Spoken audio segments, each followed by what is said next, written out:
La rubrique santé qui portait ce soir la signature de Salou Sek. Nous poursuivons notre feuilleton sur le modèle américain dans la gestion des ordures. Intéressons-nous aujourd'hui à la politique volontariste du pays de l'oncle Sam sur la question. Celle-ci traduit par des lois sur le traitement des déchets domestiques, mais aussi par un transfert de compétences aux différentes municipalités. Sans oublier un personnel qualifié s'épanouissant dans le secteur. Seydina Alioune Djigo nous en dit plus dans l'épisode 3 de sa série.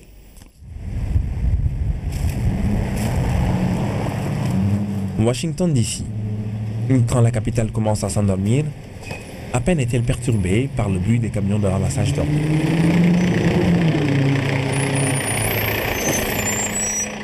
La collecte continue de 24 heures est à sa dernière ronde journalière. Il s'agit ici d'une compétence transférée.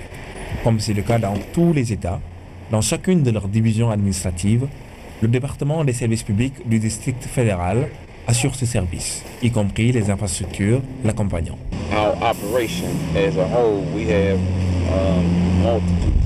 Notre équipe opérationnelle comprend dans son ensemble un certain nombre d'employés, des bennes à ordures, des poubelles, du matériel de balayage, mais aussi d'autres services qui englobent la gestion des déchets. Stonewall et les membres de son équipe font partie des 400 000 employés dans le domaine des ordures répertoriés par le Bureau of Labor à l'échelle fédérale. 400 000 dans un secteur au taux de chômage des plus bas. Ralph Coleman, chauffeur de camion de son état, affiche pour son travail un enthousiasme débordant. Je suis heureux de faire ce travail. L'exercer me permet d'avoir un salaire décent et un niveau de vie dont je profite pleinement.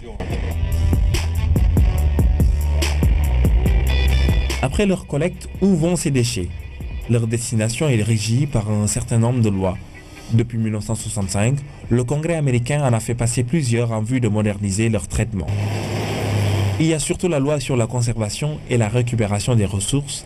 Il en ressort que les ordures ramassées ne doivent en aucun cas être amassées dans une décharge à l'air libre.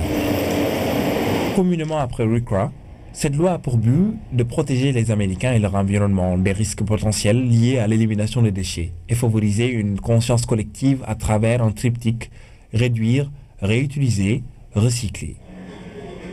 Quand les deux premiers font face à la force de l'habitude d'une société de consommation, le troisième R se traduit par contre par l'émergence d'une véritable industrie.